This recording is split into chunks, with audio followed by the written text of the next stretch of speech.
What's up, everyone? This is Goldilocks, former TNA backstage interviewer, manager, and you're listening to TNA Cross the Line podcast. Thanks for being here. TNA Wrestling, Cross the Line.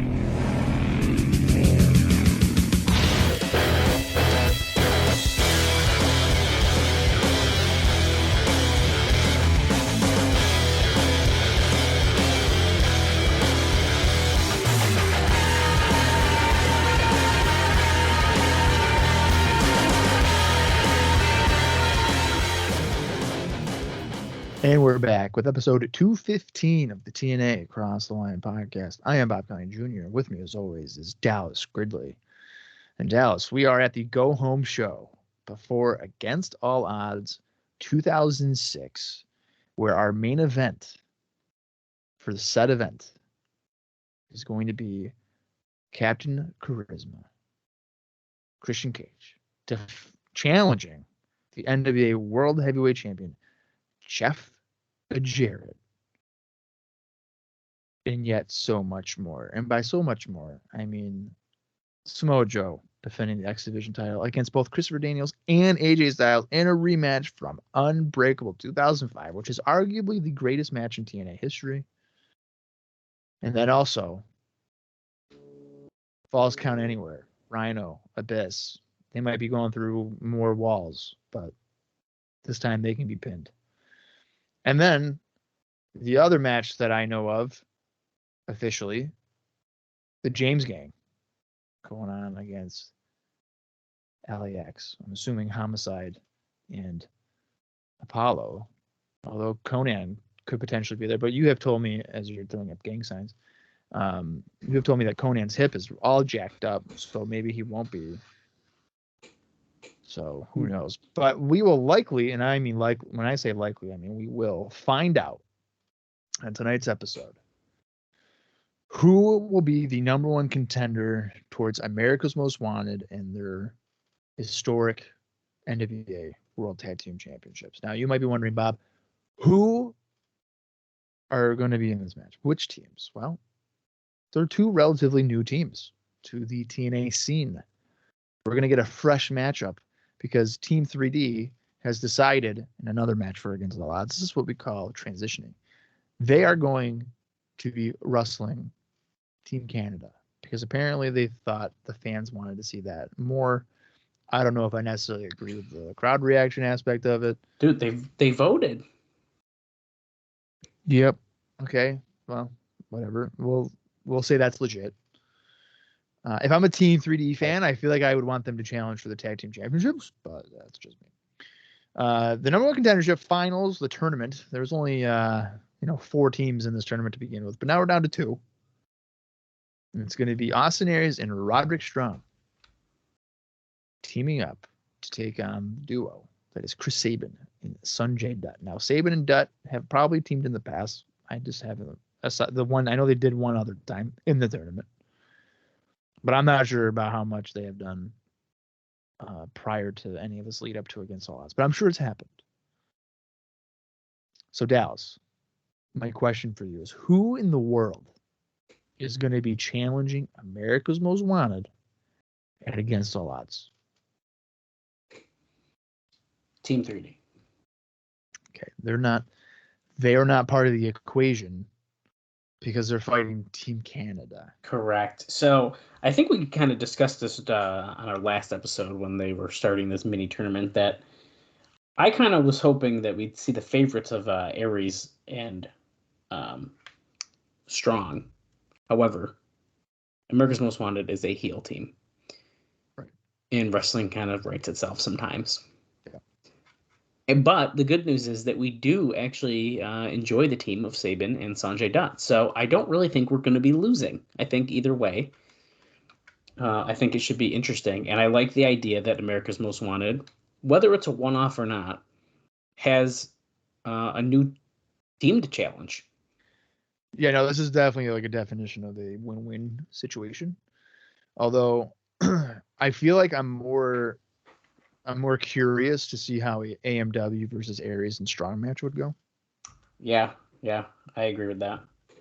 That just seems like a very interesting and unique matchup to take place. But Aries and Strong are kind of acting like douchebags with Alex Shelley towards Jerry Lynn. So that's probably not going to happen. No. Yeah. But they wanted to earn their shot. This is their chance. And if they don't do it, then back down the ladder they will go. Right. Yep. So that's against all odds. Sting is not on the show. But remember, Eric Young, see, now I remembered this. Eric Young said he's not gone. It's kind of weird. He was like, guys, he's not leaving. He hasn't left. He's still hanging around. So Eric Young, who has gone kind of like schizophrenic on us here, he believes that Sting has in fact not retired and that Sting is a liar.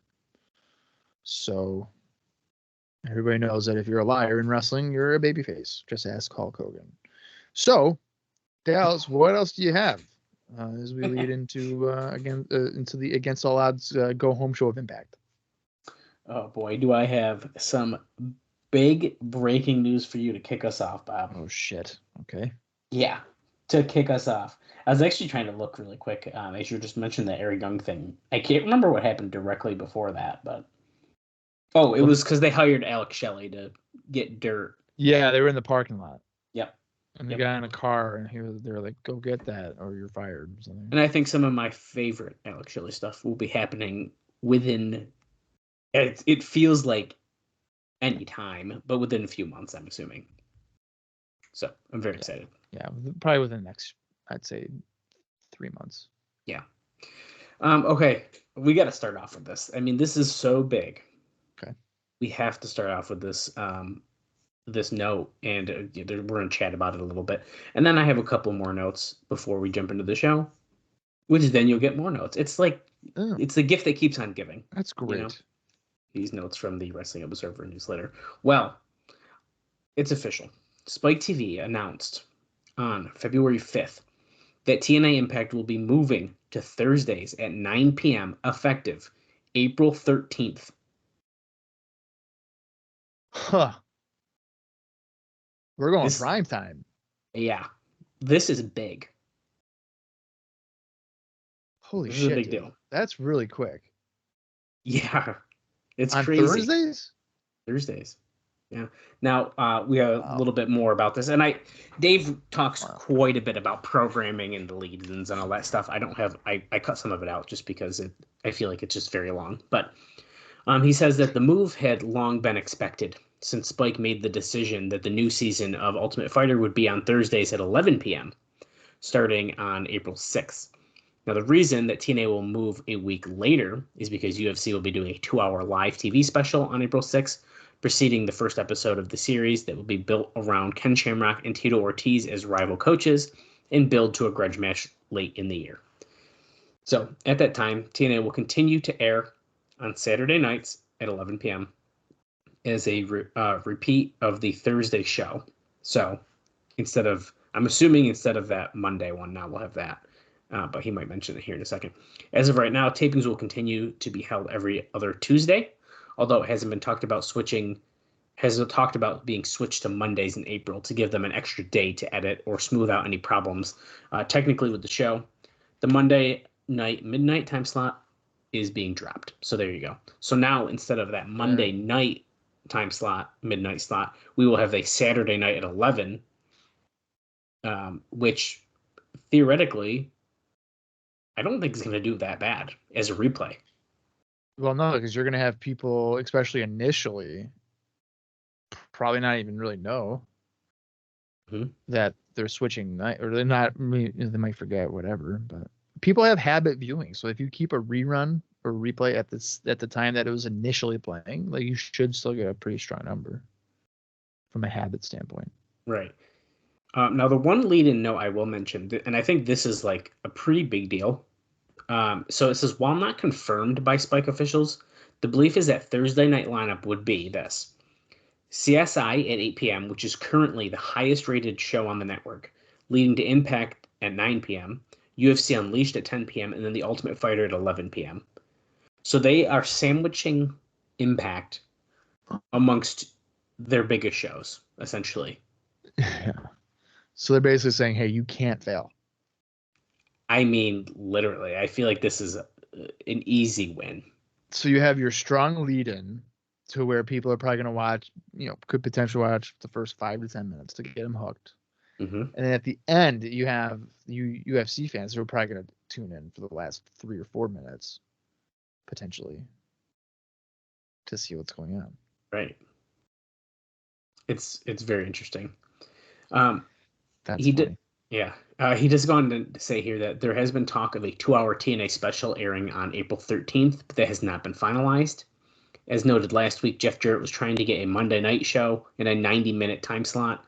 The company is still hoping for those upgrades down the line, but is positioning it as a major step forward after just 5 months on the network, which I agree. It's a win to just be getting moved to primetime on a Thursday night, essentially. Absolutely. You do not. I understand the whole Monday night thing, because that's where wrestling fans have grown accustomed to watching wrestling in terms of WWE. And because of WCW, the whole Monday Night Wars, whatever. But there is no doubt in my mind that if TNA were to go to Monday nights in 2006 at 9 o'clock for a 90-minute show, I don't even think the word slaughtered would appropriately describe the result here. There's just no way. There's no way. No, they cannot. I mean, 2006, you have on Raw, you have what? You have Cena, you have Michaels, you have Triple H. It's insane. It's like really crazy. It's just, there's no fucking way. Yeah. But that's Jarrett. It's that fighting spirit. Matt Hardy. Matt Hardy. Probably the Hurricane and Rosie. Yeah. Stacy Keibler. Shelton Benjamin. Trish Stratus. You're gonna get Victoria. You're gonna get murdered. You're going to get murdered. Because I'm pretty sure SmackDown? they're still doing like they're doing like 4 still probably in 2006. I wouldn't be surprised. I'm just gonna skim quick. Does he mention anything about WWE here? Nope, not in this. Not even in the stuff I skipped over. So, oh wait, here you go. This is actually from February 6th. I have it in my Impact rating stuff. Raw drew either a 4.4 or a 4.5. Holy shit. Yeah. So and that's not even WrestleMania season. Yeah. And so come WrestleMania, they're doing probably low 5s. That's pretty insane. Around this time. There's just no way. I mean, listen. We have enjoyed, for the most part, each week of Impact. Mm-hmm. It is a pretty consistently good television show. Yeah. You compare it to a Raw or SmackDown for that matter, and it is basically the equivalent of like Velocity in terms of viewership, and I would even say to an extent name power. I mean, that's fair, right? Because you got to think at this time, TNA is still like not super known. Yeah, and it's only hardcore fans. Yeah, but like, even if you're a casual, right, you see the Dudley Boys, Team 3D on your screen. Now, 4 or 5 years ago, they're a big known team. But at this point, just because of how much exposure, especially on WWE television, you could say that they're like a nostalgia act. Yeah, I mean, that's fair, I would say. At this point. And then you got guys like Samoa Joe, right? Now, a benefit there is that he does not have the exposure that a lot of these other guys do. Mm-hmm. But is he a draw to the casual fan? I don't know. But then you have Rhino, right? He was at one point one of the big top baby faces of the company, whatever. Mm-hmm. But what was Rhino in WWE? And then you got to compare because WWE's the bigger company, whatever. What was Rhino doing? Pretty much on Saturday Night Heat, Velocity, like towards a good portion of the end there. Right. That's what you got. Christian Cage is in WWE a upper mid card act. He's not a main eventer. whether whether people think he should have been or not. The way he was presented was as a upper mid card act that probably got shafted more times than not. But just for presentation, that's what it is. And on like Velocity and Heat or whatever, like you would get a Christian Cage match, which is not every week, certainly, maybe once every 3 or 4 months, just to spike a rating. Right. But that's what we have now. Jeff Jarrett, right? WWE, what was he? Mid Carter, IC champ. And then you can say, well, WCW. Well, WCW was, substantially fewer homes when he was there the second time. The second time. Maybe they were getting doubled. So, even though he was a main eventer, he might have been just a mid Carter. And then here he's presenting himself as a main eventer, but could be just mid Carter. Yeah, very interesting. But points. there's potential. But here's the thing too: there's potential for some of these guys to be made. Like Monty Brown could be the whole package. Mm-hmm.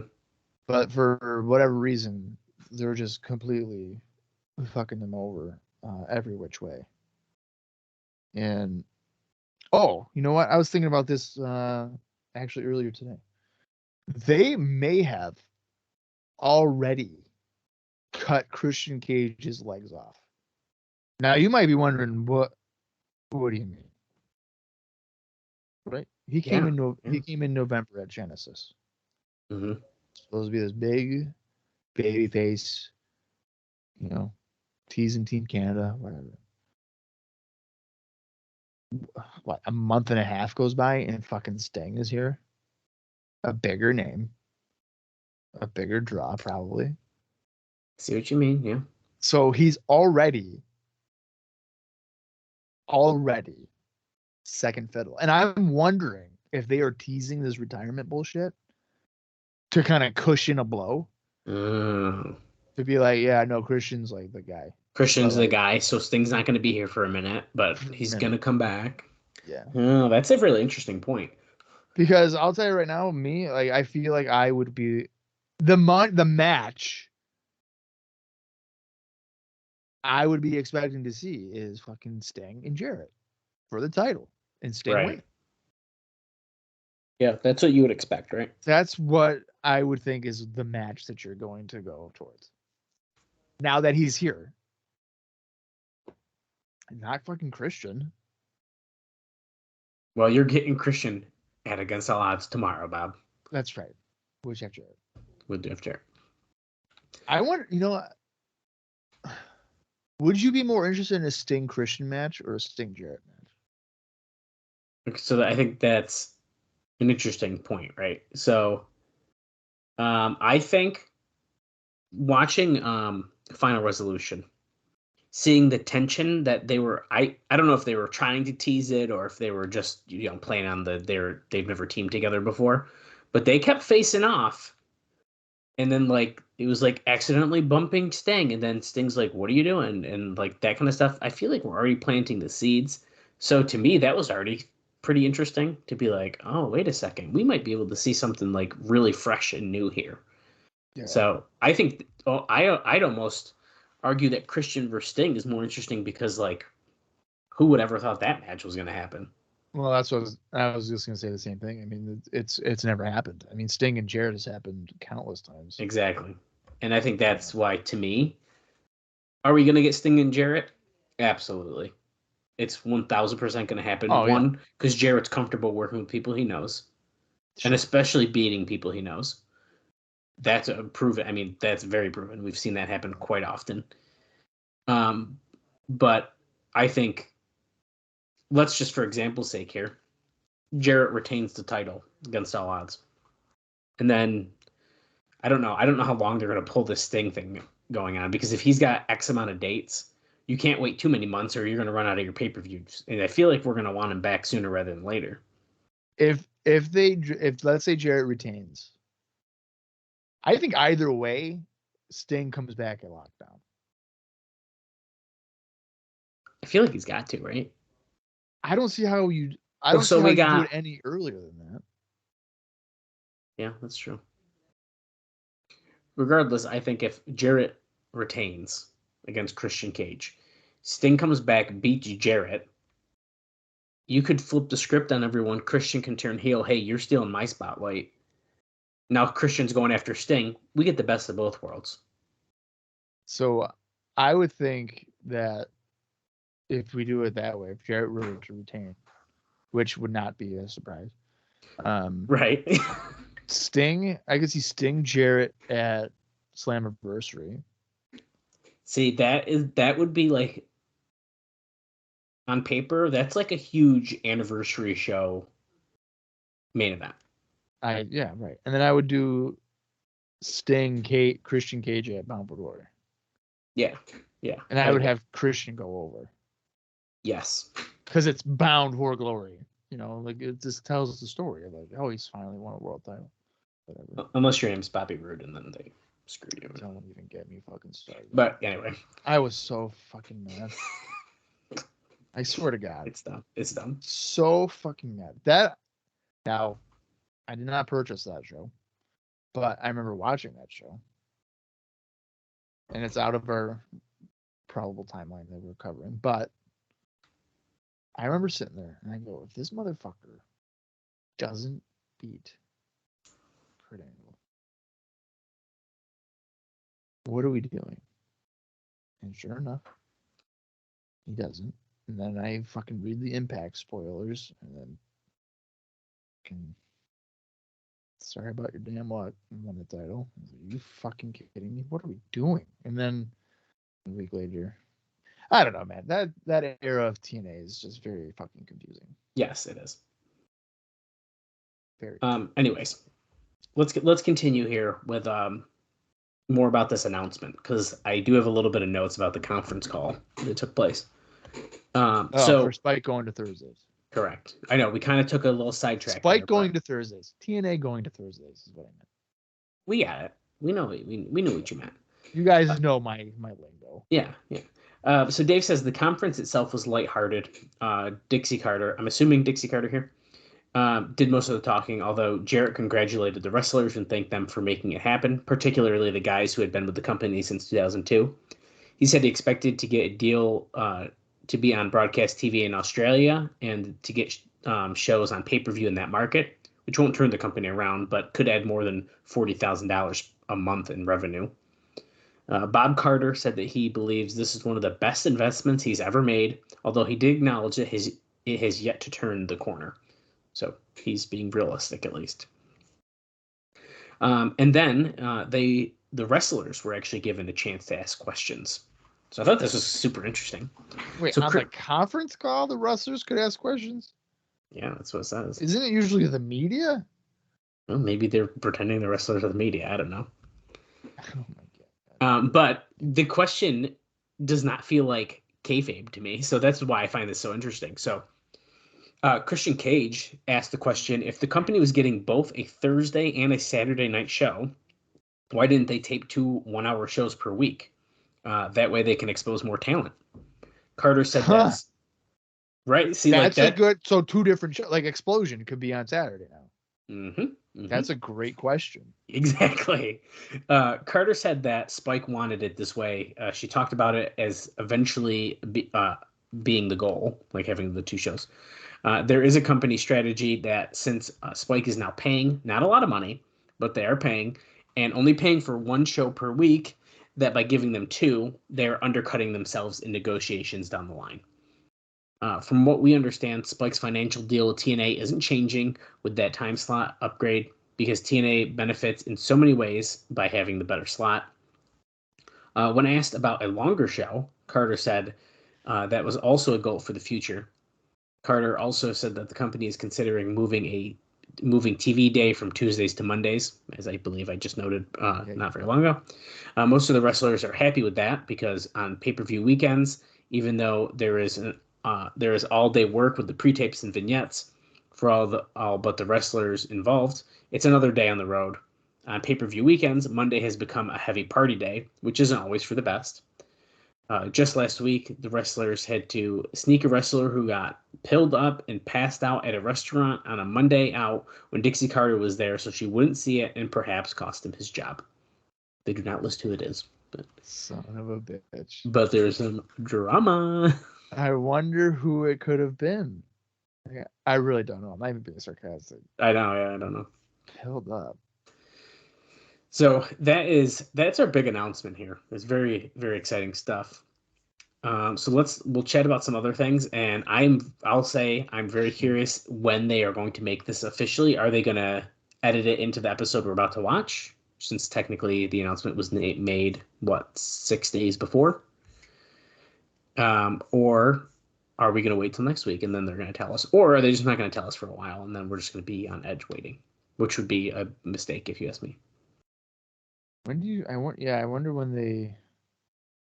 Wait a minute. So it's official. Oh yeah, like Spike announced it.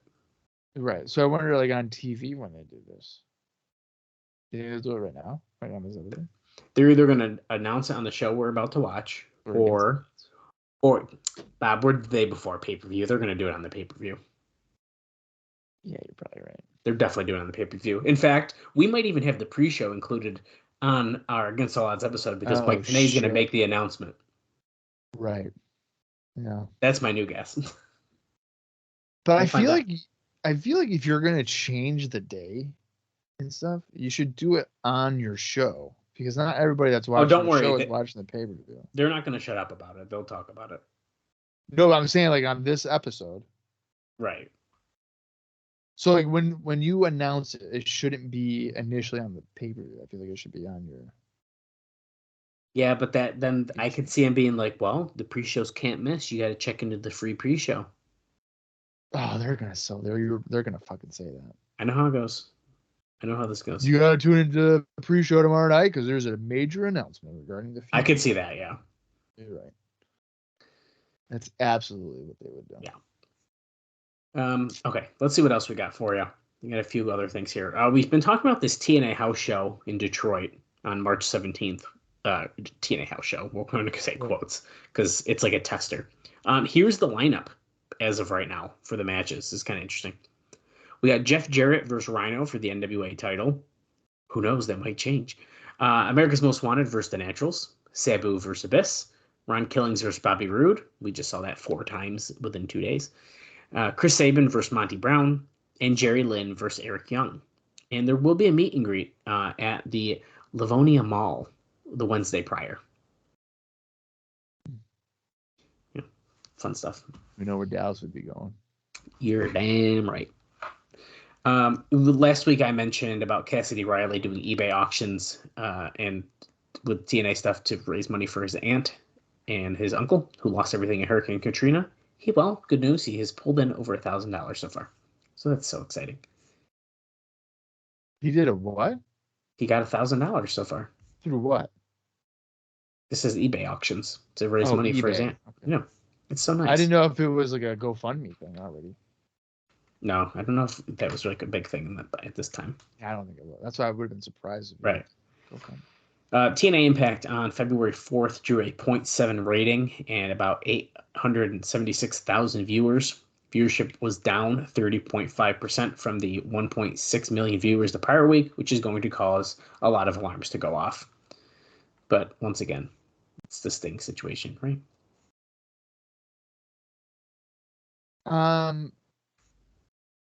Yeah. He retired, so why am I going to watch next week now? I tuned in 1 week to see Sting. Now he's retired, so now I don't care. Yeah. If I tuned in to see Sting, that's what I'm saying.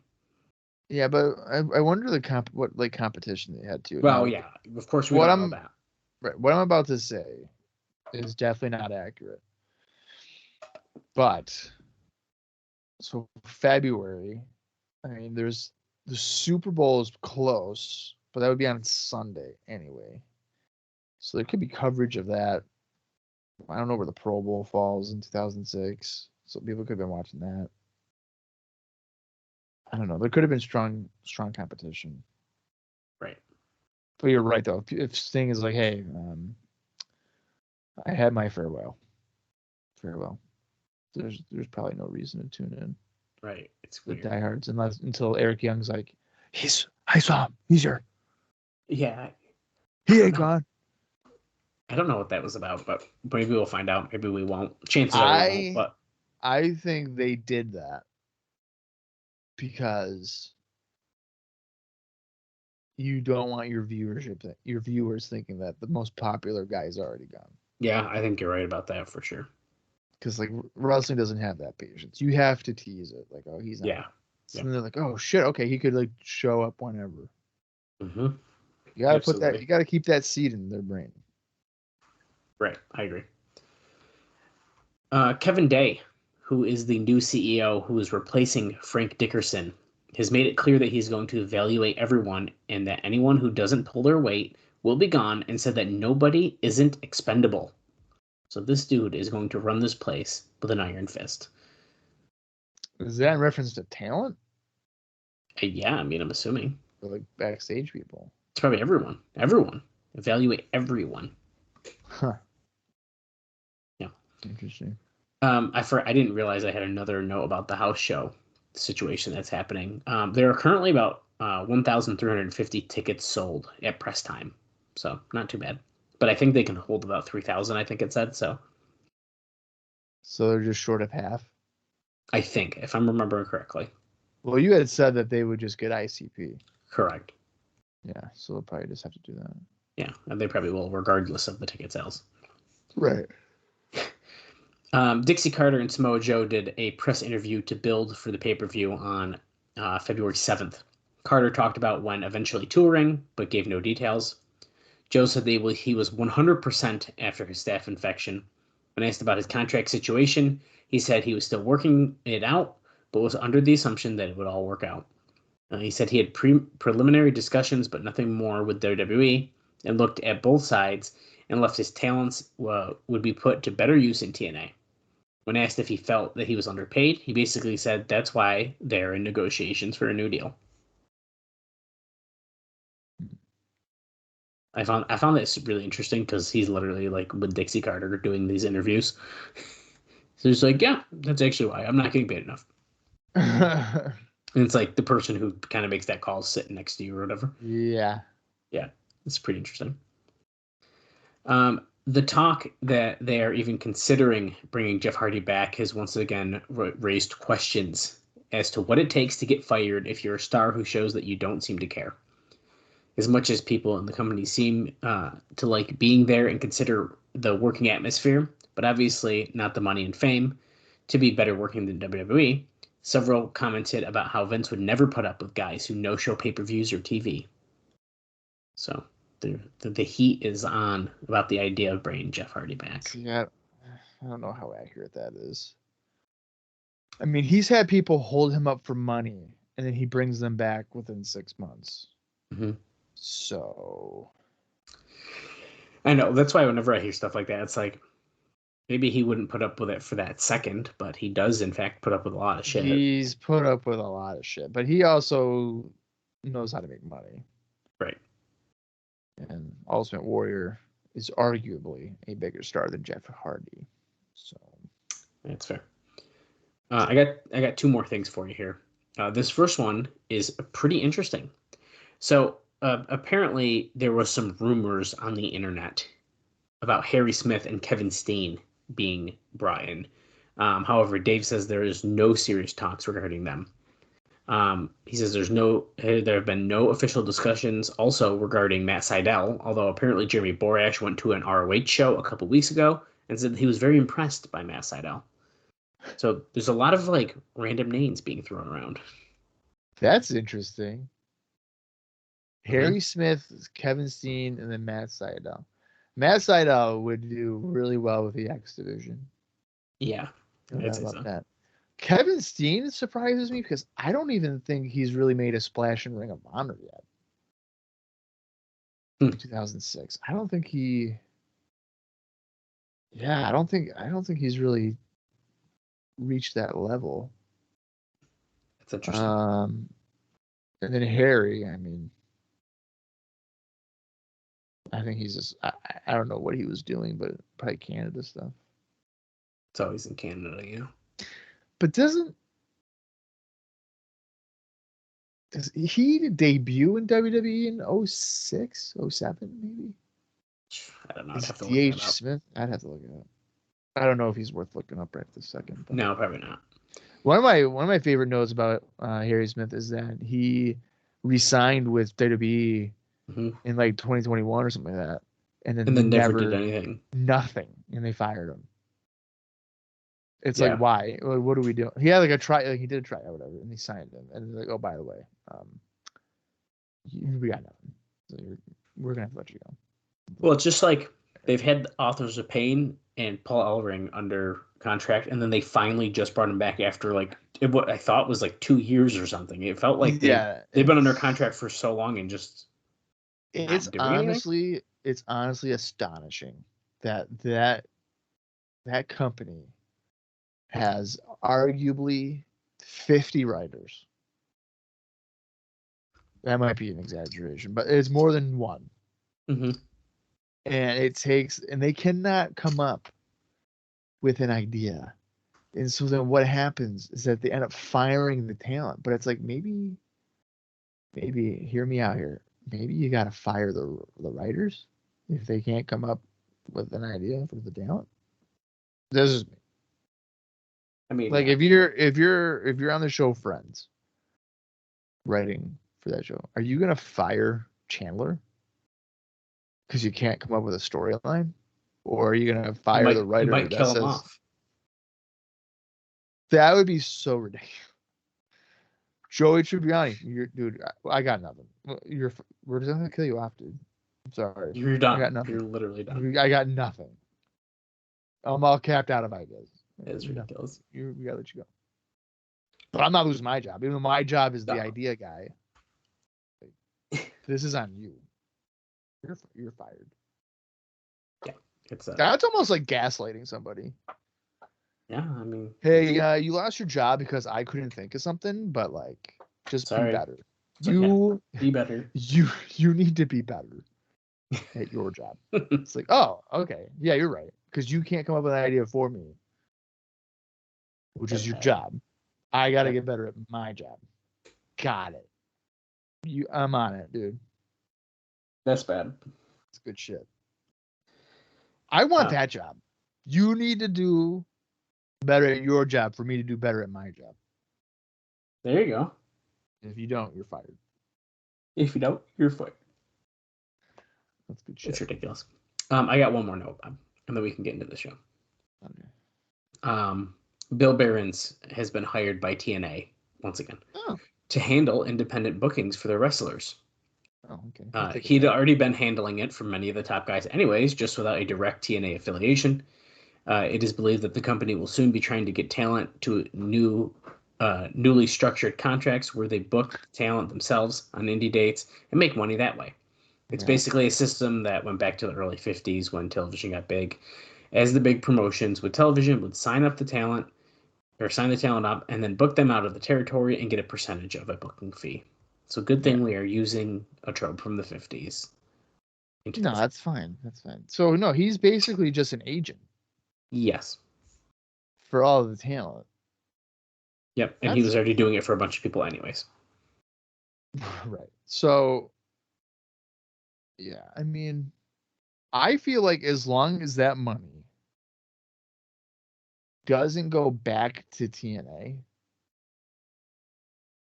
I think I'm okay with it. Because, like, he's an agent. He's going to try to get as many bookings as, he can't. He's doing that dirty work. Well, it does go to the TNA. But I thought it would go to Bill. Yeah, but he works for TNA, so it's going to go. They're getting a percentage for the company. But so Bill's not getting any of it? Well, Bill's getting paid by TNA, so maybe he's got commission. Maybe if he does really good. Well, that's what I'm saying. Like I don't know. I didn't really. I can't wrap my head around this. So let's say AJ Styles, which he has, I believe he's been AJ Styles' agent now since like day one of AJ's existence. Isn't he still? That's what I'm saying. Like, I think he still is doing this. So let's say AJ's charging $500, right? Which arguably is too low. But let's just for semantics here. Let's say $500. Right. So you're telling me that Bill Behrens, let's say 20%. I don't even know if that's a going rate. 10%? Probably 10. Let's say 10. So what's 10% of 500? Yeah, I'm not a math guy, Bob. Why do you got to do this to me? Isn't it like $50? Hold on, I'll find out for. I think it's $50. Yeah, I thought it was 2, but I didn't want to say it'd be wrong. I'm so fucking smart. I took the chance. Smart. I took the chance, and I was like, I didn't want to be wrong. I don't care. I'm wrong all the time. So let's say he gets a commission of $50. Would you're telling me he would then give money from his commission to TNA? No, I don't think that's how it would work. I think that I'm just going to do it more exaggerated because I don't feel like doing percentage math right now, but let's say his booking's $500. TNA gets 100 of that. And then if Bill gets a commission, okay, $50. And then AJ gets the rest. Okay. So I feel like I remember we've talked about this before, and like the talent was going to up their charge. Yeah, so that they'd get more. Yeah, well, at this rate, they began their previous amount because the more money they're trying to get would have to be sent back to fucking Bill Behrens and TNA. Right. It's a little confusing. So right? they don't get anything out of this. Yeah. That's so dumb. Hey AJ, your booking rate went from 400 to 650, but that additional 250 you're not getting. We're gonna get it. It's like I'd rather just book myself for 400 because that's what I'm getting anyway. Or 500. 650 is 150, Bob, not 250. So whatever. Does it hurt your head? That's just moronic. Because you could be pricing yourself out of other indies, which maybe that's what they're trying to do. That's the business, man. I don't know, man. I'm not necessarily the smartest guy in the world, but if I was trying to get myself booked and I charged myself 400 to then switch, and let's say my rate went from 650 or to 650, but then that additional 250 I don't see anyway, so I'm still getting 400. Right. I feel like I wouldn't do that. Yeah, it's kind of weird. Because it's like it's messy. Yeah, because it's like I don't want you guys making more money. What the fuck? What are we doing? That just, I don't know, man. That feels like you're whoring guys out so that you can get an additional couple $100. Yeah, I know. I mean, really though, is what it seems like, huh? Yeah, I don't like that. That's weird.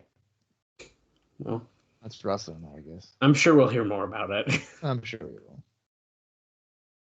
will. Well, that's, like I said, all I got for you pre-show here. I have more that we'll talk about, plenty more to talk about during the show. Our go-home show for Against All Odds.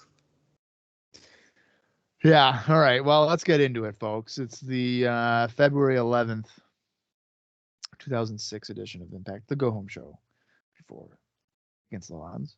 The approximate runtime for our version is 43 minutes and 3 seconds.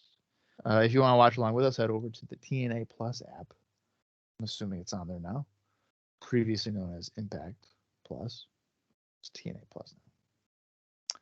I'm going to count down from 3. When I say play, that is when we are going to watch along. Now, you have Impact Plus, TNA Plus, whatever, and also your personal collection. Can't forget that part. I'm going to count down from 3. When I say play, that's when we will hit the good old-fashioned play button. So here we go. 3, 2, 1, play. Oh, that was a wild countdown. I almost lost track of my clicker. I also almost lost track from counting down because I said, too many times. Yeah, that threw me off. New face of professional wrestling. There was new footage there. I walked away, so he missed it. Not that it's a big deal.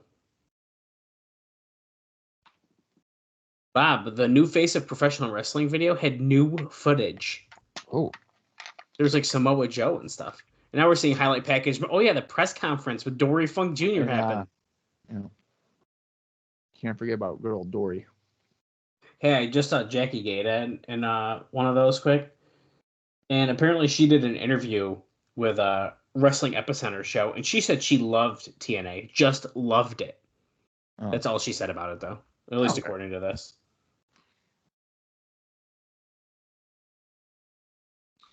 Our normal intro is still the same, which is fine because all of these guys are still here. So I honestly thought you were going to say that she got fired.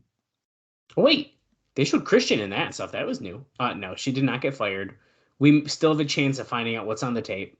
Huh. Yeah, we need to find that out. I don't know if you saw, Bob. So, as far as our recording here, Impact, TNA Impact is back officially tonight. Like, I'm not watching it. I'm watching old Impact. But I don't know if you saw. But by popular demand, did you see they're bringing back the Cross the Line theme song? Is it the one we just listened to?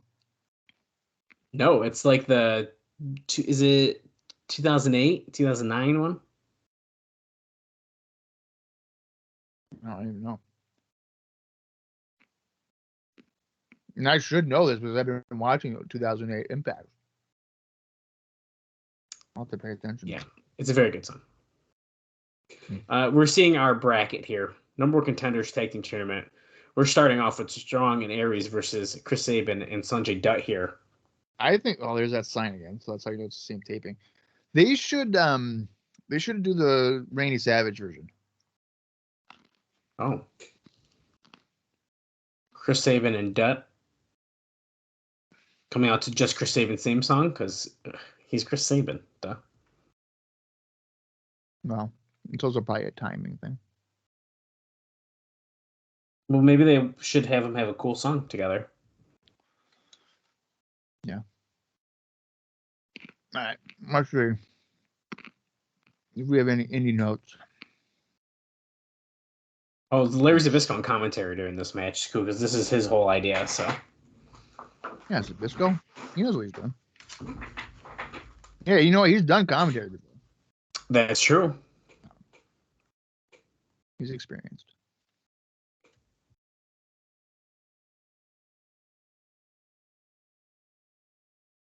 All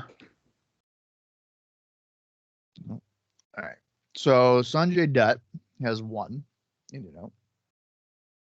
On February 10th, he was involved in a four-way. Shannon Moore defeated Cassie Riley, Jerry Lynn, and Sonjay Dutt at UWF / TNA's show called Casket Match. Oh. So I should probably read that. There was a casket show. match. No, there was a casket match. I would hope so. Well, so here's the card for that February 10th UWF show. Short Sleeve Samson, hey, we know him. Oh, yeah. Defeated Todd Stone in a hardcore rules match. Then there was the four-way that I just mentioned. A non-title match where AMW defeated the James Gang. David Young and Alex Skipper defeated Ron Killings and Spike Dudley. A casket match where Sabu defeated Abyss. And then in the main event, the NWA World Champion Jeff Jarrett teamed up with Maven to defeat Team 3D. Wow. Oh, look at that Dutt with a little flipping Hurricanrana into the ring, takes out Roderick Strong, double leapfrog, Aries goes under, comes back, hip toss, they catch him. Are they gonna do the oh no. They just flipped him onto the top rope. I thought they were doing the AMW crotch thing. Double drop kick. I don't know how I feel whenever I'm using Cage Match and I click on something too quickly and it says that I'm a bot. That kind of hurts my feelings. You click on it too much then is what it's telling you. Yeah, I'm clicking on it too fast. Here we go. Sabin. Oh, no, he faked him out. Making me sound like a bot. But check this out. Here comes... Okay, that was a little weird. He stepped on Sabin's back, but it kind of made him go more in slow motion to take out both Roderick Strong and Austin Aries. All right. Indie notes here for Austin Aries, just one. On February 11th, Nigel McGuinness retained the Ring of Honor Pure Championship by defeating Austin Aries at Unscripted 2. And then Roderick Strong was on that same show, and he defeated BJ Whitmore to become the number one contender to the Ring of Honor World Championship. And so there's your notes for that match. Oh, Sonjay Dutt's just yelling. Just to deliver an elbow. Just to deliver an elbow. Kind of anticlimactic. Let me give you some more notes here. I have probably too many notes to tell you during the show, as Sabin came in with a nice drop kick to the back of Aries' head. Goes for the cover. That's a 2 count. Pro Wrestling Noah will air on North American television for the first time later this month, when tapes of some of the company's biggest shows start airing on the Fight Network in Canada. The Fight Network contacted Mike Tenay about doing English voiceovers for Noah, but TNA was negative toward that, so it's not happening. Who cares? I think that would have been awesome. Yeah, who cares? What's the difference? I don't know, dude. Things are weird. There's also going to be... Well, I'm going to say this one, actually, because there's someone we're going to be seeing shortly, actually, in that note, so I'll hold on to that one. Sorry for the tease. I'll make it up to you. Hold on. Let me get something else. Oh, TNA starts pay-per-view streaming on TNAWrestling.com in March.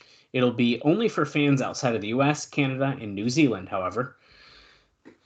So, not everyone. But... They're streaming their pay-per-views on the website? Yeah, but only people outside of the US, Canada, and New Zealand. Is it going to be the same price? It does not say.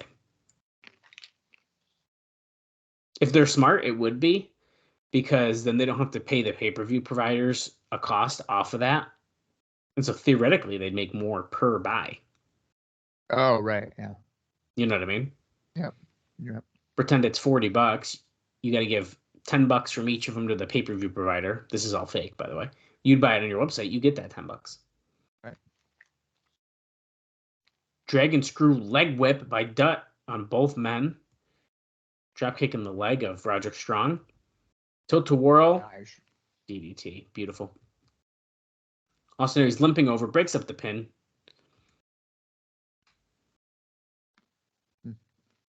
Towel guys in the crowd spinning his towel as the fans chant TNA, or at least a few fans, I should say. Crossbody. Takes out Austin Aries. He was wearing like a tie on his arm still. What's got to stand out? Right. It's got to be different. Oh. I don't know if I like young rookie Austin Aries. He's like kind of weird. He's what? He's kind of weird. Yeah, but how'd you describe him? What did I say? Young rookie Austin Aries. Young rookie Austin Aries. Okay. I think it's the hair for me. I don't like his hair. I'm surprised you're talking like this. Number one, I don't think he's a young rookie. 2006? He's been wrestling for at least 4 years. I'm looking.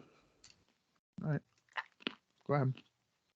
Okay, he's theoretically been wrestling since 2000, but... Oh, okay, so 6 years. I'm calling him a rookie still. You're sounding like Gorilla Monsoon bringing out Carly Colon right now. The young Wanda is 47 years old. He's a rookie in TNA. Yeah. You can't deny that.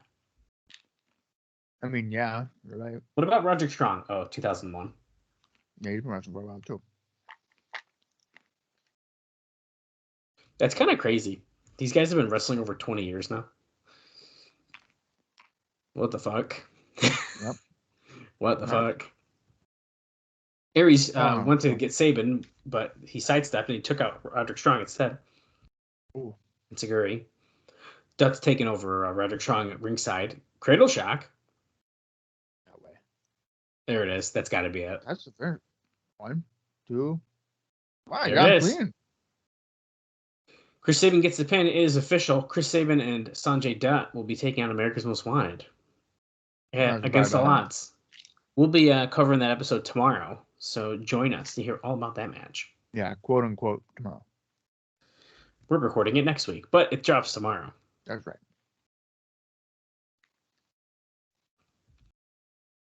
Whoa. I don't know. I felt like that was kind of lackluster from what I was expecting. I feel like we expected a lot more out of it. Yeah, I did. I agree with that.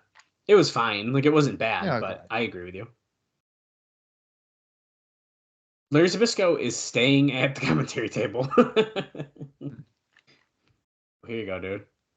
It's Falls Count Anywhere. It's Abyss versus Rhino. Do you think they're going to go through a wall again against the Absolutely they are. have And it's going to look cooler. It's going to be cooler. Right. Of course, that three-way match, X Division title, Joe, Styles, and Daniels, and Jeff Jarrett versus Christian Cage.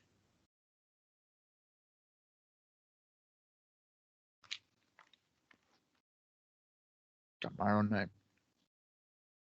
Oh, a video package about Christian Cage. Let's check it out. Oh, I left WWE to come to TNA for a very simple reason. TNA is on the fast pace to become the hottest wrestling organization in the world. Every fucking so wrestler in true. the world says that. It's so true, though. They're on like they're going to be number one. No, they aren't.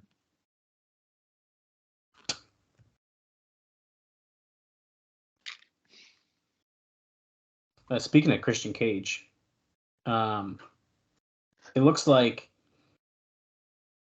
Hold on. This music is ridiculous. The sad music in the background. Do you like that? I think the dates are wrong on this note.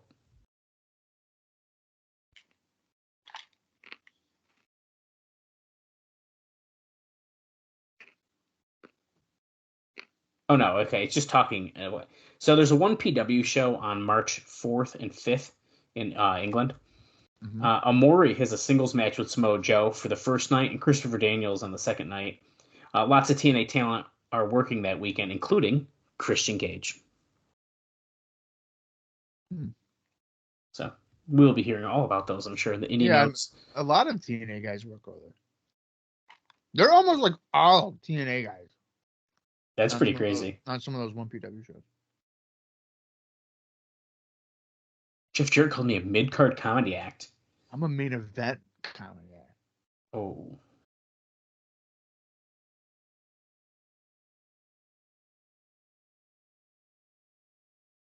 I'm just going to give you a little teaser here, Bob. I have way too many notes about Conan.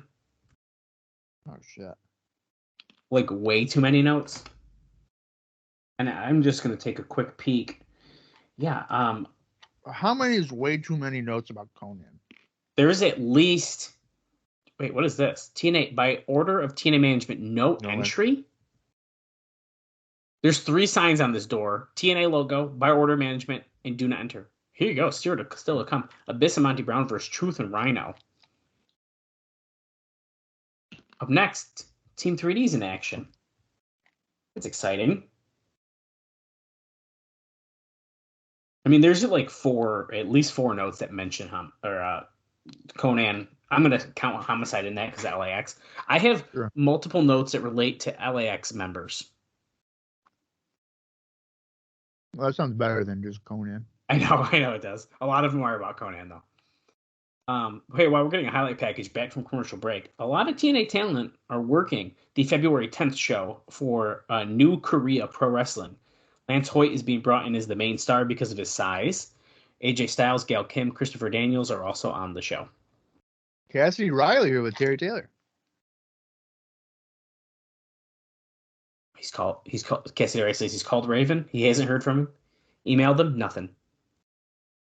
Oh, here comes Jackie Gata. Hey, lollipop. That's what she says. Things are going to change around here, so tell him to sit tight unless Jeff Jarrett gives her everything that she wants. Don't you guys want to know what's been going on here? Oh, are we about to find out? Oh, 7 days to meet her list of demands.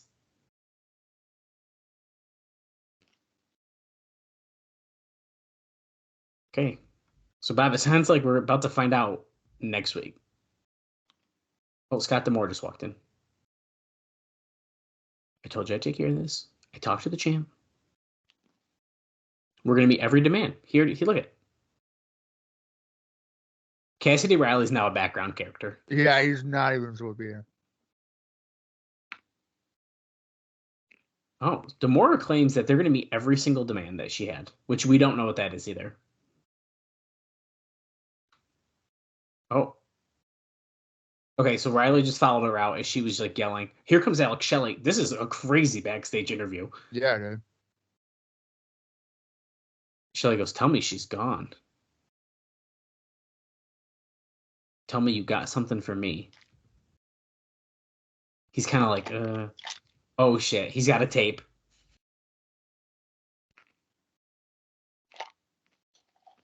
He says, "Is it good?" Shelley goes, "Oh man, it's phenomenal." He goes, wow, wow, wee, wow.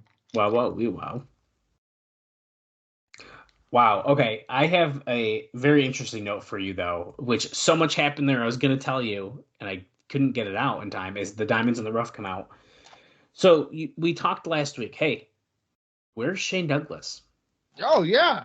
Why is Terry Taylor doing interviews? I found out. Okay. But before I give you the big reason, apparently Glenn Gilberti and Tom Pritchard were brought in as tryouts for an agent role, but also so is Jeff Kavanaugh, who was brought in as well as an agent and temporary interviewer, while Shane Douglas is in rehab because his wife put him there for his painkiller problem. Well, that sucks. Yeah, it's not a good reason why he's not here. No, it's not at all. Painkillers. Wow. Yeah. So I hope we will see Shane Douglas back here in the Impact. I'm not even sure how often he was really wrestling, but I guess the years of various elbow injuries, I mean, he probably got hooked on painkillers. I guess there's more notes here as Team 3D. Well, Diamonds in the Rough right after Team 3D, so now they're all brawling. But so Kavanaugh works with Border City Wrestling, so it should be no surprise, by the way, that he's coming here. Demore. Exactly, he says it right there. Kavanaugh, who's nicknamed Drum Boy, has good potential in the role, but was very nervous. Overall, not bad. Gilberti was better, but also very nervous. The problem with him is that he got a lot of people's nerves at the show, got on a lot of people's nerves, trying too hard to be everyone's friend and telling people jokes. Some people thought he was overbearing. Pritchard wasn't nervous at all and said that he was the best of the three, but it was joked that he looked like he was transported directly out of the 70s. Wow. That's the hairstyle. I know it is. It so is, dude. And probably the glasses he had on. His brother Ray is cleaning house. This is about to be a very fast match. David Young clotheslined out. Are we about to see? Oh, no. Simon Diamond pulled the Elix Skipper out of the ring before anything else could happen. And we're about to go to commercial break. No, that's AMW's music. Oh. Oh, shit. Dude, I thought that was the commercial music. No. That is so funny. Holy shit. And here's AMW with Gail Kim up on the ramp. Usually when people come out like this, they don't come out to music. Oh, he's talking. Harris has a mic.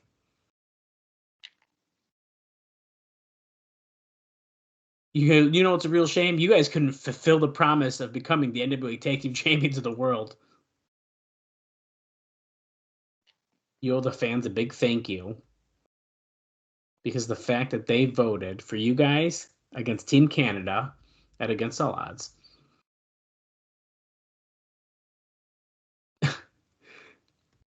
They basically saved you guys from another America's Most Wanted beating.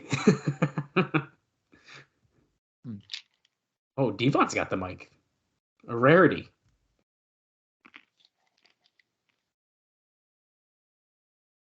I can't believe that you guys have the guts to come down here and let Team Canada do your dirty work. Harris is dressed to the nines right now, by the way.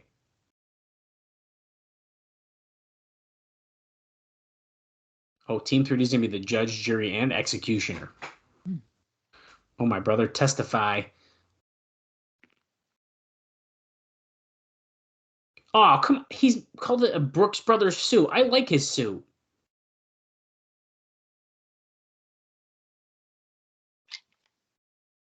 They're making it sound like the Team 3D AMW is the money feud and not Team Canada right now. Yeah, but it's funny though, because if the fans voted, Yeah. which once again, the way they played it is like we want them to beat up Team Canada. I mean, they played it very well to get the vote they wanted, Yeah. right? Assuming it's legit, which I'm going to give them the benefit of the doubt. You don't think that vote was legit? Like, oh, if they voted AMW, we'll do AMW. I don't think so. Oh, and here comes Team Canada. PD and A1. And the match, the bell has rung, the match is officially thrown out. Now, I'm assuming, let me see. It is considered a no contest in 1 minute 7 seconds on Cage Match, just for reference. Which meant the match ended a while ago. Right, yeah.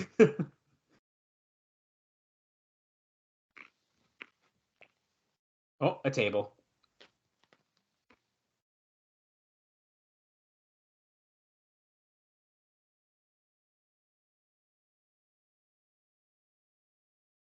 They're not going to use that table. Oh, I thought PD left. Oh, man.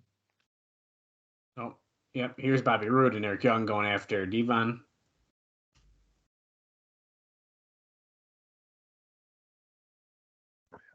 Well, it really depends on which members of Team Canada that they're going to wrestle. Because if it's Eric Young or no, if it's PD and A1, I mean, it's a no doubter. Like, we know what's going on there. But if it's Eric Young and Bobby Roode,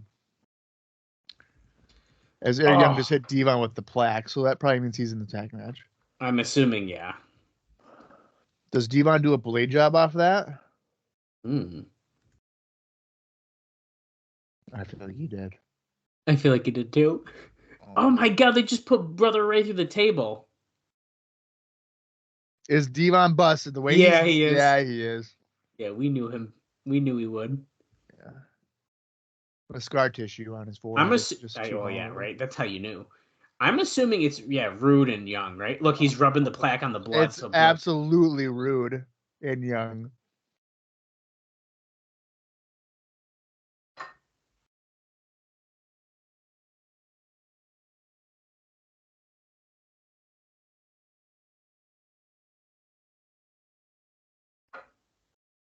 Oh my god, look at that puddle of blood. Dude, what the fuck? Oh my god. Well, you voted on the website. Hit with a plaque? Now, the beatdown, maybe this is a dumb thought, right? This is almost too much of a beatdown the night before the pay-per-view. Oh my god. The blood. Holy shit. He went too deep. Yeah, he did. Wow. Oh my god. Wow. Well, and we got to commercial and we're back, and here comes Samoa Joe. Bleeding fucking buckets. Holy shit, dude. Off of a plaque shot? My god.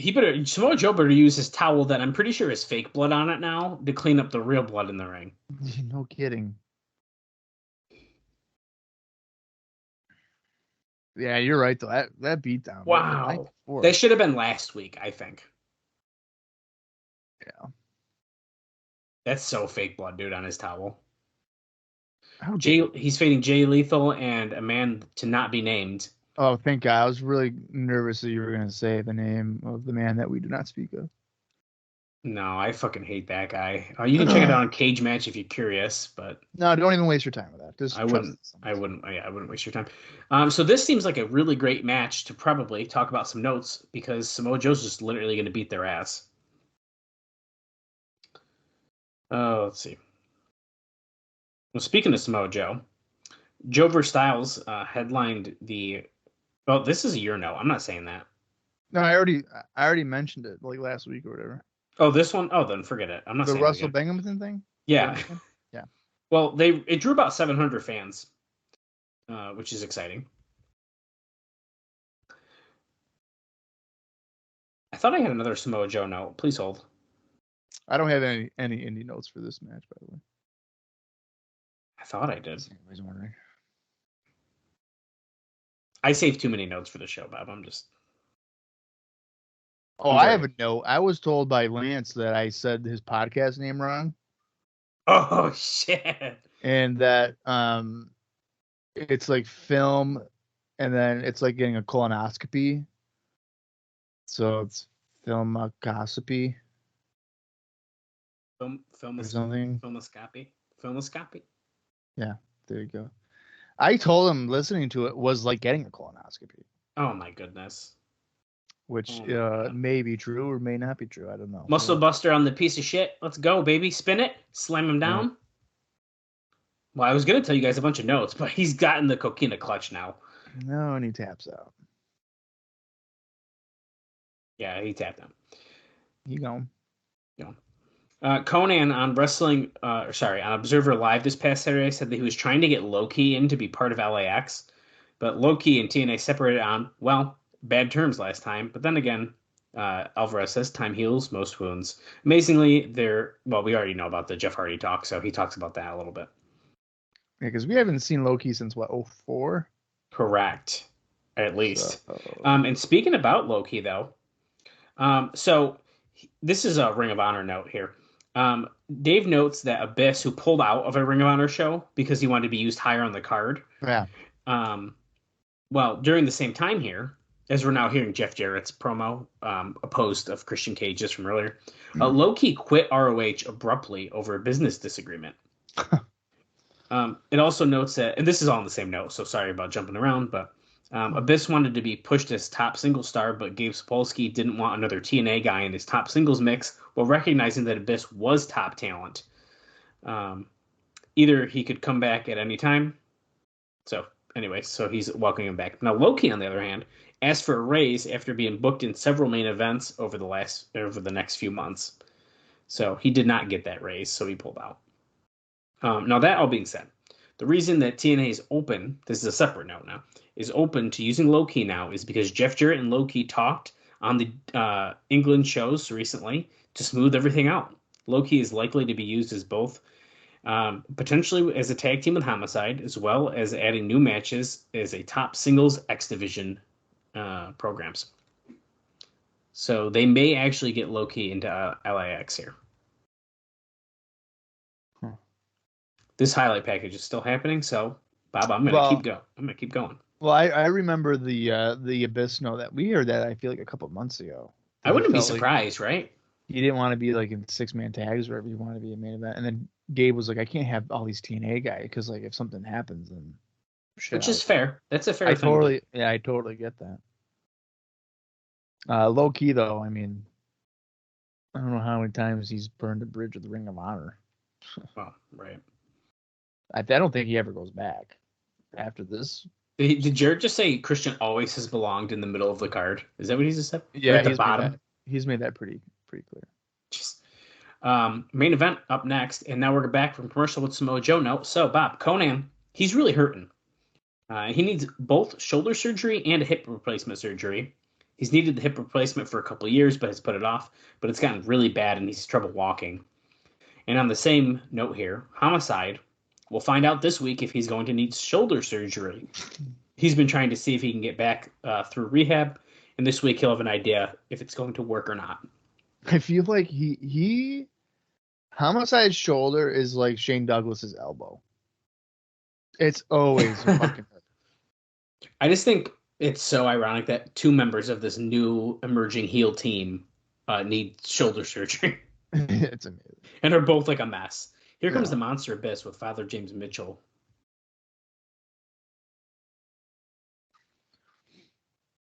I think I might have two more notes if I'm looking correctly, so let me just spit these out really quick.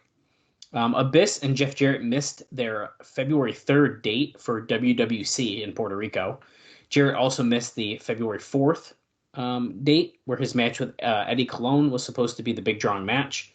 Abyss claiming a traffic accident on the way to the airport, causing him to miss the fight. Well, Apollo said the same thing to TNA when he missed his flight to the pay-per-view.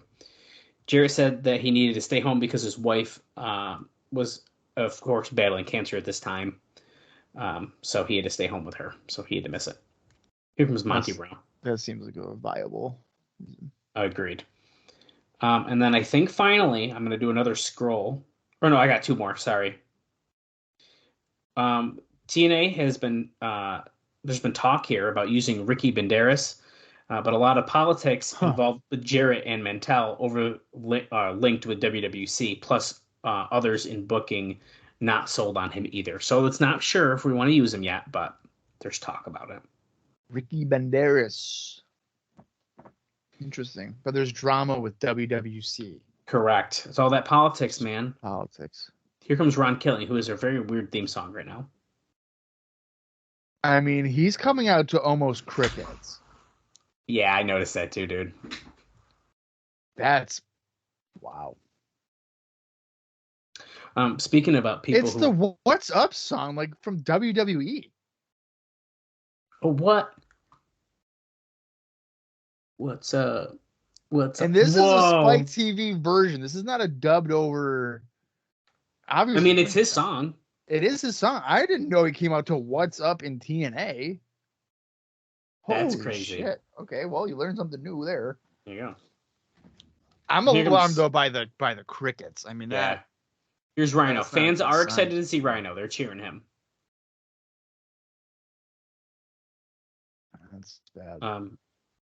Two more quick ones, Bob, and then I'm done for the show, I think. I don't have any indie notes, so don't worry. Okay. Speaking of people coming in, Kevin Nash has been pushing to get back in here. Of course. Now, it appears that the odds of this happening, unless it can be tied to a movie cross promotion, are small, according to Dave Meltzer. Well, here's the thing. It's funny that he wants to come. He wants to get back in here because we're going prime time, baby, on Thursday. Yeah. So of course he wants to come back. Mm-hmm. That's great. And finally, I think this is my final note. I'll do one more scan because I just lied and I had 3 more instead of 2. Jesus. I know. But this is the last one, I think. As Monty Brown slaps Rhino as they kick off this tag team match. People backstage at the last taping. We mentioned a few people already earlier in the show. Well, Canyon and Donovan Morgan were also backstage during this taping. Morgan has been at a few tapings, as noted before, trying to get he and Mike Modest in as a tag team, saying they are willing to start by doing the jobs. We talked about that a few weeks ago. Nice missile dropkick by Ron Killings, taking out Abyss. That's just a funny approach. It's like, hey man, we would love a job, and you know what? We'll lose.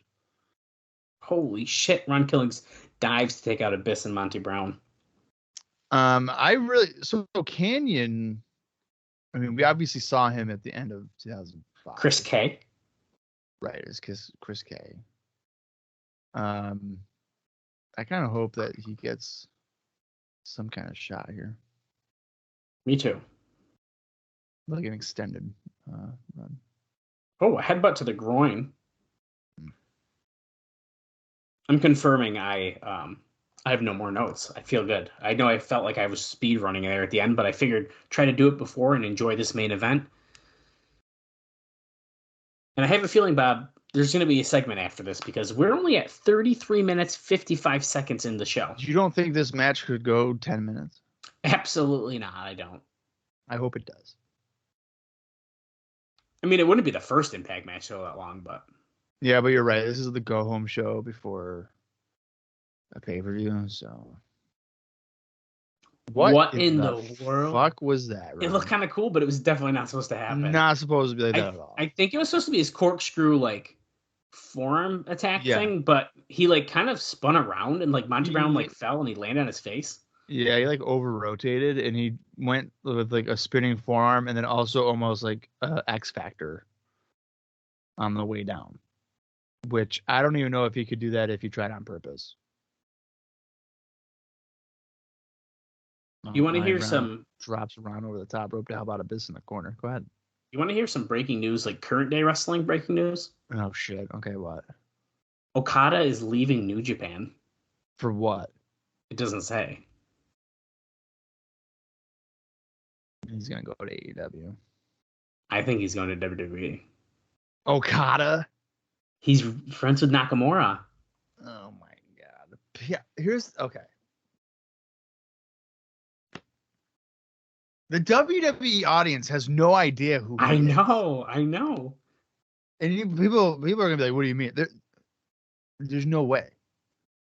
I know. On a like, okay, the Royal Rumble, okay, that crowd would probably know who he is. But if you're tuning into a random Raw in like fucking Idaho, they're not going to be like, oh my God, Okada's here. I definitely know New Japan. No. There's no way. Alpha Male gets a 2 count on Ron Killings. Yeah, my friend just texted me that, and I'm like kind of mind blown right now. You really don't think he'd go to AEW? I mean, I think there's certainly a chance, but Well, if Tony Khan tweets, I have a major announcement for Collision, then we know what it is. we'll know what it is. Ron Killings going after the Monster Abyss. Bob, remind me, who fought with the paint buckets in early TNA? Was it Monty Brown and Skipper? Yes. Okay, I thought so. Yeah. Monty Brown was being interviewed, and then Skipper came up with yellow paint and The yellow paint, man. Check it out in the archives, front of the guys. fairground. That was literally within like the first 10 episodes, I think. It had to have been, yeah. Which is a great time to remind you guys, if you're a new listener, we have such a vast archive of episodes covering all the way back to the very beginning of TNA wrestling. Yeah. And if you're a fan who happened to Google TNA wrestling because of the recent name change, we are an OG podcast. We have embraced the TNA name since day one. Mm-hmm. That's how we identify as the company, as TNA. Listen, I don't want to say we're part of the fact that they have a TNA Cross the Line shirt, but they got a TNA Cross the Line shirt on TNA, Shop TNA, or whatever they're calling it. Yeah. And they brought back the Cross Line theme song. I'm just saying. Now, I will say, I'll do a little teaser here. I might have even said it on last episode or not, but maybe by the time this episode airs, I really hope, we may have a new t-shirt up at prowrestlingtees.com/crossthelinetna. I am waiting for approval. I will also say there's a really good chance they might not approve this one, but I'm trying. Yeah, they might not. I'm giving it a shot. It's worth it. And, guys, it's not black. Oh, I might have said too much. Oh, damn it. Okay, Ron Killings tags in Rhino. Clotheslines the alpha male. Bob, I'm thinking this match might actually be the rest of the show. Yeah, I'm wondering too. Shoulder block by Rhino, not a gore in the corner. Aries Roderick Monty Brown. I've never understood that. He does a shoulder block in the corner, and it's like, but that's not the gore. But he literally does the gore. Right. Yeah, they're chanting for it. He already has done it, but whatever. Oh, sidesteps a bit. Splash. Now, Rhino's the legal man. This is important. So I feel like something's going to happen where they're going to be like, oh, Ron's the legal man, but he's not. Oh, well, now he is. Now he is because he just tagged it. No, Rhino disregard that. Great. Clothesline to the floor. Ron Killings going after Monty Brown now. The Ron is not winning this match. No, he's going to get hit with the pounce, Bob. There's no way. Here we go. Oh, no. I thought he was going to do it. The Alpha Bomb. He called it.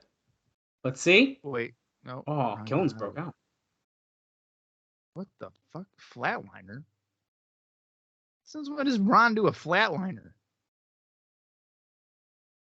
Oh, does that mean Canyon's gonna come in and he's gonna be like, you're taking my fingers? Who better? I wish.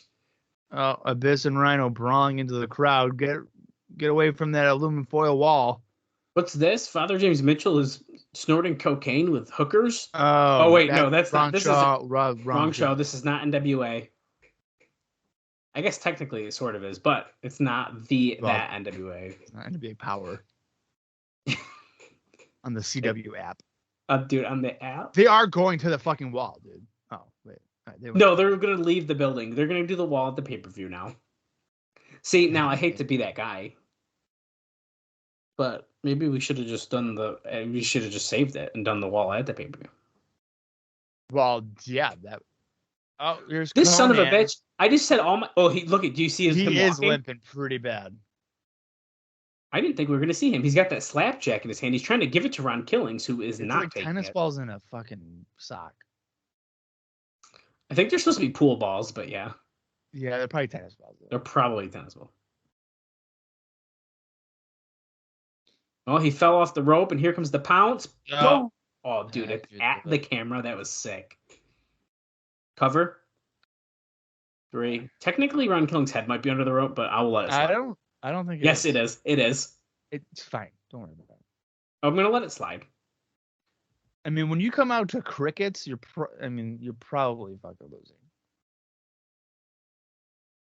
Monty Brown taunts on the rope. Conan's talking to Killings. I have a feeling he's finally going to just beat the shit out of him. No, because he was trying to help out Ron, so he should be hitting Monty Brown with this fucking tennis ball. He's about to beat the shit out of Killings and try to get Killings that baby face sympathy. They're good. Wait, see, they're fine. Something at the TNA office. Yeah, he's fine. What's going on? No idea. Wait, it was just Christian Cage's locker room? I know it's happened to you in the past. The outside interference is under control. Steel Cage. Stinger, seriously, he's talking to Sting on the phone. I know you're passing the torch. I always keep my promises. Tomorrow night, I'm going to become the NWA World Heavyweight Champion. All right. I thought he was going to say I love you. And now we're ending the show with a video package. Yeah, but this didn't happen on the show. Oh, we're just seeing like... No, it's leading up. Yeah, it's James getting LAX, the going through the wall, Team Canada attacking Team 3D. They're just promoting like every match. Yes, so we can kind of do some chatter here at the end of the show because we're closing out. So once again, Bob, we have closed the show with this tease that, hey, Sting still exists, guys. Right. Why do you think, though, that they had him in this closed-door TNA office, do not enter? Like, what was that about? Is Steve Borden going to be the special referee? And then, so he's like, that's why he said the outside interference is under control. So they're going to have Steve, not Sting. Steve Borden is going to be the special referee. Well, he said something about outside interference to be taken care of. Are they going to put it in a cage? There's no way. You can't do that 2 months before lockdown. That defeats the whole purpose of lockdown. The thing is, I feel like normally they wouldn't care, but I do feel like for a while they respect the lockdown stipulation. Like that's when we do cage matches. That's true. And I remember a while ago I was looking at like old cards, and then there was lockdown, and then like 3 months later there was another random cage match, and I was like, why?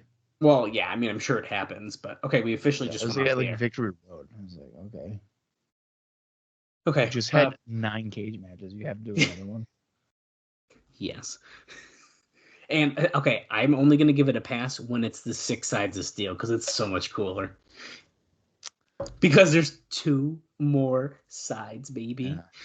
I fucking love it. Anyways, that was our go-home show before we cover Against All Odds. Bob, what did you think? Okay, so I don't know if this show would have made me want to buy Against All Odds more. I think that's a fair point. So I'm just trying to think this through. The opening tag match, I had like probably unrealistic expectations for it, probably. And I feel like it didn't deliver what I thought could have happened. Well, I hate to say it, but I do feel like we always have high expectations for these like go home shows, and generally we are disappointed because of our high expectations. Whereas they spread their stuff. I don't want to say thin, but they spread it over more weeks, right? So we've been getting that slow build, the exciting stuff over the past couple weeks. Like there's always like every show has at least one exciting thing, I feel like. So this one, it was like the Team 3D beat down by Team Canada, the blood and all that. Yeah, no, I think they front load it with talent. So when you're at the go home show, they reserve the big names because you saw, like, let's say it's a 4-week, cycle or whatever. Those first 3 weeks, you're going to get your big names, and that last week, you're relying on video packages of the big name talents, and then you're focusing on maybe your undercard. And I think that with Team Canada and Team 3D thing, I think that kind of shows that, which that was a very good segment. But like you mentioned, it's the night before in terms of airing Yeah. the pay-per-view. So Does Devon come bandaged up? now we had the same question for, I believe it was Andy Douglas and Chase Stevens. And they did. They did come They bandaged. They did come bandaged. I'm going to say that he does not. I have this really this might sound stupid, but something tells me he's a veteran. I ain't wearing that shit on pay-per-view. Right. Like I'm not coming out with that. Right. Yeah. I think I mean, it might be wrong, but however, I'm sort of thinking that. I would be fine with him not doing it, like not having the bandage, but if he doesn't do that, he needs to be bleeding almost instantly. So then it's like, hey, I'm busted open from like I've had this open wound since fucking last night. I don't have a bandage. I have like really weak glue on my forehead, and if you punch me really hard, I'm gonna be bleeding. Yeah, and guys, it was nasty. Like really nasty. Shockingly nasty. Yeah, he went too deep. Yeah. It was bad. That type of blood was like as if Team Canada grabbed legit barbed wire and dug it into his skull. And then like twisted it. And then he just was oozing blood. All right. I don't know, man. And then we have the guy that we don't name is on the show, and that just immediately. Okay, well, we can't just not because of that. However, that match was nothing. It meant nothing. That was nothing. And then we have the main event, which is ultimately really nothing. Because unfortunately, Ron Killings has completely cooled off and is basically just a secondary character for whatever reason. So I am going to say I think I gotta say a thumbs down. Yeah, I had a feeling it was coming. Yeah. Well, that being said, I don't think it was a bad show, but due to the reasons discussed prior, I'm going to give it a thumbs in the middle.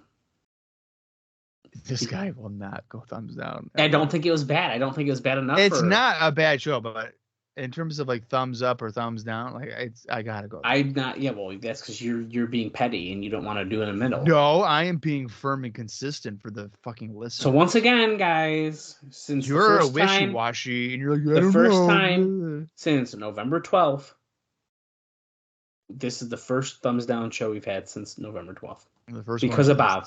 The first one in 2006. That's not good news for us. We're on the downhill slope now, guys. Yeah, it's not good at all. I'm sure Against All Odds is definitely going to suck and definitely not be really good. Final Resolution was a disappointment, so who knows? Wait, what did I vote on that one? Oh, yeah, you did say down. I said thumbs down. The fucking finishes for that show were just atrocious. Especially the key ones. All right, our next show is literally going to be released tomorrow. And it's Against All Odds. It's a big one. And as of right now, there are 6 matches that are confirmed. And I might as well just remind you right now. LAX, I'm assuming Homicide and Apollo. I mean, Conan, the way that he was moving, probably should not be on pay-per-view. Taking on the James Gang, BG and Kip.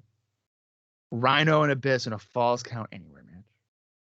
The NWA World Tag Team Champions, America's Most Wanted, defending against Chris Sabin and Sonjay Dutt.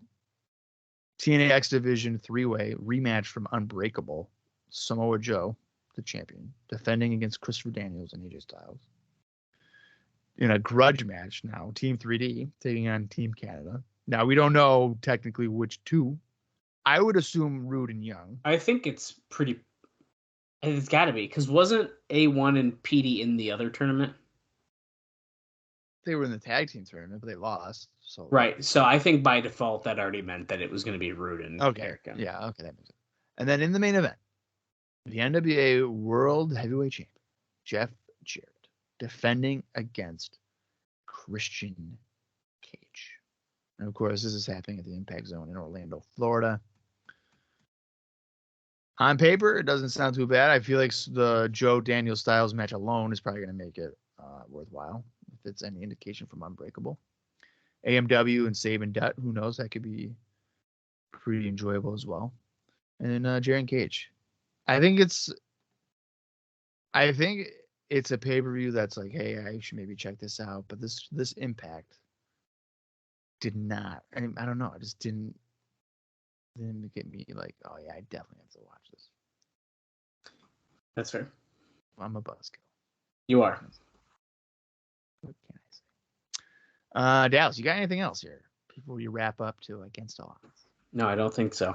I think that covered it. And I hope everyone will join us for Against All Odds tomorrow. And I hope you guys check us out over on all of our social pages because we post a lot of TNA shit. Yeah, and buy some merch because I want to quit my job. That's right. ProWrestlingTees.com/CrosslineTNA, which is also our Instagram handle, our Twitter handle. And if you type in TNA Crossline Podcast, you can like us on Facebook and find us on YouTube and subscribe to us. And guess what? Following us on these platforms is free. Yeah. Just like this podcast. Just like this podcast. Yeah.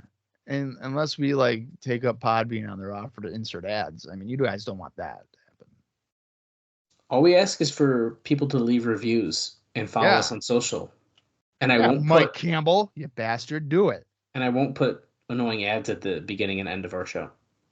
I'll start doing ads. I'll be like, all right, time, just pause it right now, and then I'll do a 4-minute Blue Chew ad. Okay, guys, we're gonna pause. Yeah, pause at 17:21. Ugh. I don't know about you, but my cock is rock hard right now because of Blue Chew. What a way to end, guys. Yeah, what a great way. There you go, Blue Chew. That's our sponsor. I have to mention them at least once. I also can't wait to eventually get the sponsorship of Buckle Up. You know, gotta wear your seatbelt when you're driving. Click it or ticket. All right. Our journey continues tomorrow. Against All Odds. We will be there. Will you? For Dallas Gridley, I am Bob Colling Jr., and this has been the TNA Across the Line podcast. Put down, put down, put down. Put down, put down, put down.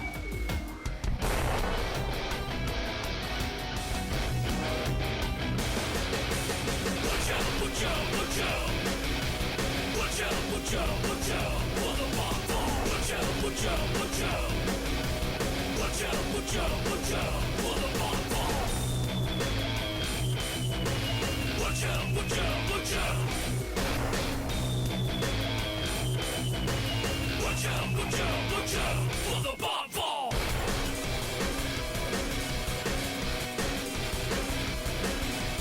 Watch out, watch out, watch out. Watch out, watch out, watch out. For the bomb fall. Watch out, watch out, watch out. Watch out, watch out, watch out. For the bomb fall. Watch out, watch out, watch out. Watch out, watch out, watch out. For the bomb fall. Watch out, watch out, watch out. For the bomb fall. Watch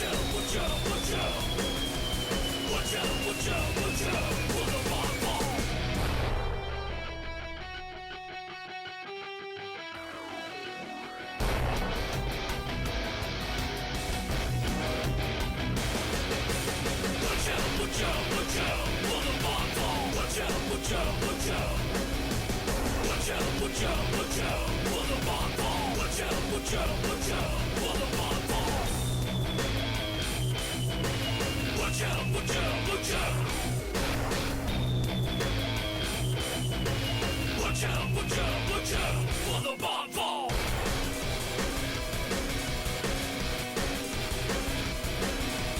Watch out, watch out, watch out. For the bomb fall. Watch out, watch out, watch out. Watch out, watch out, watch out. For the bomb fall. Watch out, watch out, watch out. Watch out, watch out, watch out. For the bomb fall. Watch out, watch out, watch out. Watch out, watch out, watch out.